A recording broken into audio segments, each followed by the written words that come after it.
three interpreters. Ir turėjome 3 vertėjus. We call them interrupters. Interrupters.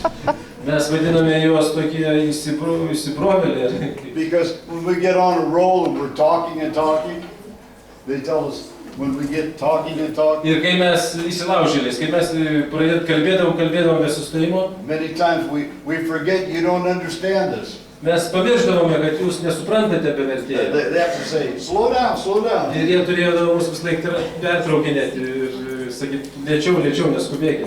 But it was so comical because our interpreters, Tačiau buvo taip sudėtinga, nes mūsų vertėjai, because the Holy Spirit got so strong around us, nes ta šventoji dvasia aplink mus tokia stipri buvo, they'd start falling over.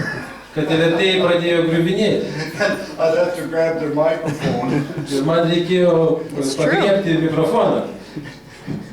And this happened 3 times. 3 different interpreters. Taip atsitiko 3 kartus su 3 skirtingais vertėjais. So tonight, Šiandien šį vakarą visko galima. so tonight we don't know what's going to happen to you.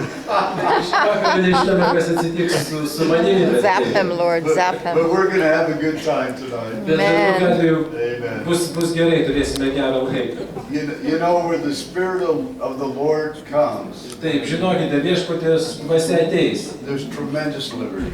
ir yra atneš didžiulę laisvę.